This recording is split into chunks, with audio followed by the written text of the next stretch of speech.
Le Real Madrid peut-il gagner la Liga à nouveau? Le Real Madrid peut-il concourir la Ligue des Champions, la Liga, la Coupe du Roi? Le Real Madrid, avec le renforcement d'Mbappé, peut aller plus loin?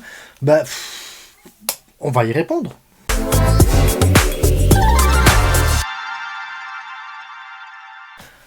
Amis madrilènes, si vous cherchez un super maillot, sachez que dans le Vestiaire Store, vous pouvez trouver les super maillots du Barça. Bon, je rigole. Il y a aussi les maillots du Real Madrid, l'orange, le blanc, le noir, et voilà, il y a aussi les vintage et tout ça. Donc allez-y, le lien dans la description, 10% de remise, livraison gratuite. Sinon, vous avez évidemment celui de l'Espagne, avec la Yamal. Il va faire mal cette année. Bref, le Real Madrid peut-il gagner la Liga? J'ai envie de vous dire, oui. Qu'est-ce qui peut empêcher le Real Madrid de gagner la Liga?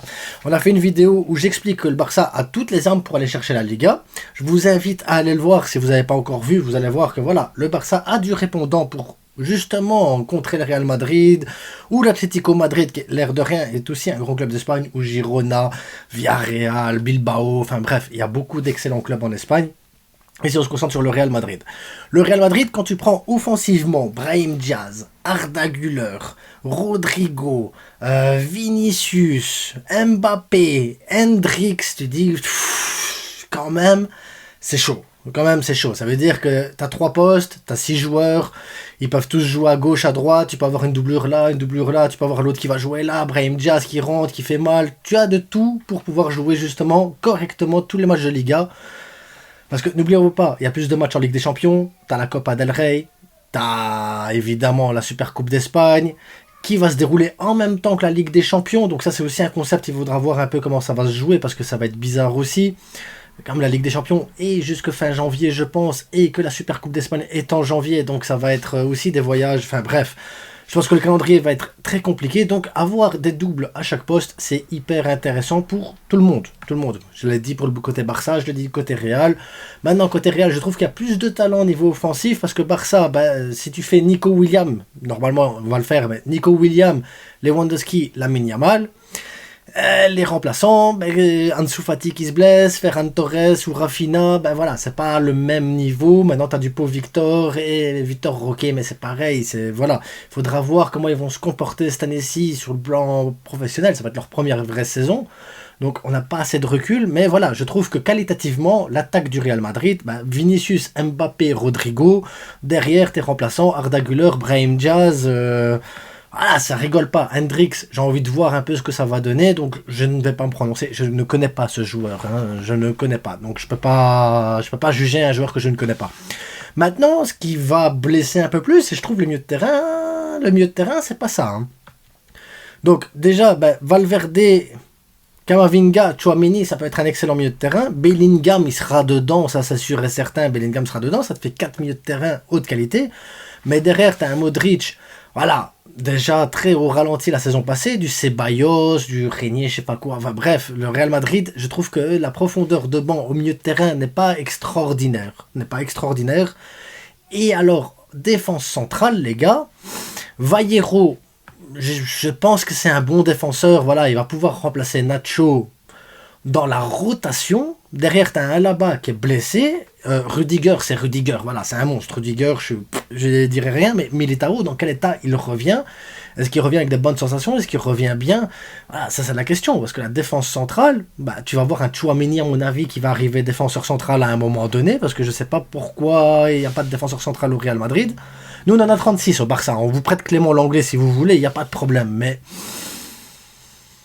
là, tu vas avoir du Tchouaméni, peut-être défenseur central, c'est-à-dire que ton milieu de terrain, ça va être quoi? Valverde, Camavinga, Bellingham, et tes remplaçants, Ceballos,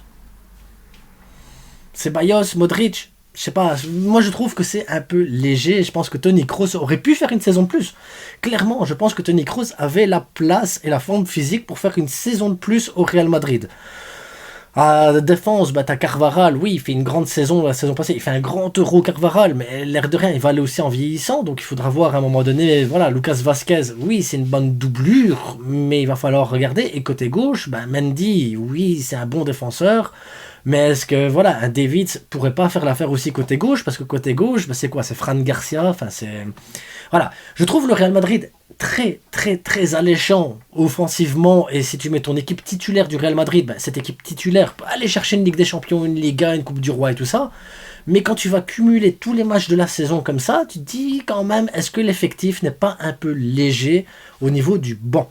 Parce que c'est ça aussi le plus important, c'est plus tu as de matchs sur la saison, plus tu as des risques de blessures, et plus tu as de chances de déséquilibrer légèrement ton équipe. Après, le Real Madrid a une chance incroyable, c'est d'avoir un entraîneur comme Ancelotti, qui sait mettre les joueurs au bon poste, qui sait revaloriser certains joueurs, qui sait mettre en position, qui sait créer un système où chaque joueur va donner sa vie. On l'a vu. Thibaut Courtois blessé, Lounine il a donné sa vie. Alaba, Militao blessé, Nacho, il a gagné même sa place en sélection pour aller jouer avec l'Espagne, gagner l'Euro. Un truc de fou quand même.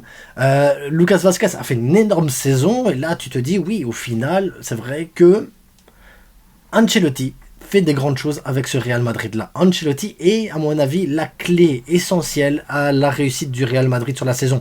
Je ne vous parle pas d'Mbappé, de Bellingham, Vinicius ou n'importe qui. Non, pour moi, c'est Ancelotti, le réel chef d'orchestre de ce Real Madrid. C'est Ancelotti qui fait en sorte que le Real Madrid est là où il est actuellement. Parce que Ancelotti est vraiment un très très bon entraîneur, un très bon manager. J'ai envie de dire même un bon manager. Il sait comment parler, comment faire les choses. Voilà.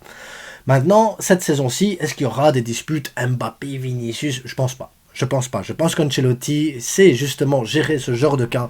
C'est pas la première fois. Il a l'expérience pour, et je pense qu'il va réussir justement à mettre Mbappé, Vinicius, Rodrigo, du Brahim Diaz et tout ça dans de bonnes conditions avec Bellingham et tout pour tirer le maximum de chaque joueur. Donc ils vont pas être à 100%, je pense que les joueurs se donneront à 200% du côté du Real. Donc est-ce que le Real peut aller chercher la Liga? Oui. Est-ce que ça va être facile pour eux? Non. Parce que je pense qu'on va avoir une vraie bagarre cette saison-ci pour la Liga. Mais vraiment, hein, pas qu'avec le Barça et pas qu'avec le Real Madrid. Je pense que les autres clubs de Liga également vont aller se battre pour aller chercher le titre cette année. Je pense qu'on va avoir beaucoup de bagarres en Liga cette année. Et je pense que ça va être très ouvert. Je pense que le combat sera très ouvert, que chaque club va faire des points à certains endroits, que chacun va essayer de faire... Ça va être compliqué. Je pense qu'on va avoir une Liga très, très, très, très, très compliquée cette saison pour tous les clubs. Il faudra aller la chercher la victoire. Et qui peut gagner la Liga cette saison? À l'heure actuelle, j'en sais rien. En attendant, les matchs de préparation vont arriver. On va pouvoir se faire une idée un peu du système qui va être mis en place du côté du Real Madrid. Je suis curieux de voir aussi du côté du Barça comment Flick va mettre en place les choses. Je ne juge pas et je ne juge jamais les matchs amicaux. Donc, même si le Real perd 10-0 ou le Barça perd 10-0, ça ne change rien, je m'en fous. En attendant, je vous souhaite à tous une bonne soirée, likez, partagez. N'oubliez pas, le plus important, c'est que du football, mais voilà, je trouve que le Real Madrid, sur le plan défensif et au milieu de terrain, peut-être que je me trompe, hein, mais j'ai l'impression que ce sont des secteurs qui ne sont pas suffisamment fournis en qualité pour tenir une saison complète, et que s'il y a une blessure ou un truc ainsi, ça va être compliqué. Maintenant, compliqué, c'est pas important, parce que comme je vous l'ai dit, Real Madrid, Alaba, Militao, Courtois blessés, ils s'en sont sortis très bien, il n'y a pas eu de problème, il n'y a pas eu de soucis. Vinicius a été blessé une partie de la saison. Ça s'est pas ressenti, Bellingham a joué en attaque, il a mis des buts. Ça s'est pas ressenti, donc voilà, le Real Madrid reste quand même une équipe compétitive, mais j'ai peur qu'à un moment donné, à jouer sur le fil tout le temps, c'est risqué.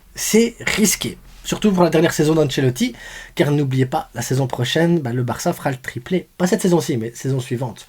Et le Barça gagnera le triplé, ça sera la crise au Real Madrid, et là, bim, 10 ans de Barça gagnant. Visca le Barça, abonnez-vous, likez, partagez. Dites-moi, vous, madrilènes, ce que vous en pensez aussi. Est-ce que vous trouvez que le secteur défensif est assez fourni? Milieu de terrain? Est-ce qu'il y a un joueur ou un autre que vous auriez bien voulu voir venir au Real Madrid? Tiens, je suis curieux de voir un peu aussi vos retours là-dessus. En attendant, on se retrouve incessamment sous peu pour une prochaine vidéo. La prochaine, c'est sur le Barça. Et peut-être aussi sur le Real Madrid, parce qu'au final, c'est un sujet pour tout le monde, en fait. Le prochain sujet, c'est sommes-nous devenus comptables? Sommes-nous devenus comptables plutôt que supporters aimant le sport, la beauté du jeu avant tout? Parce que je vois trop de gens qui comptent le portefeuille de chaque club. Le plus important, c'est de prendre du plaisir sur le terrain. On s'en fout que le club il dépense 100 millions pour un joueur, 10 millions pour un autre. Enfin bref, on en discutera demain, ça. Ciao.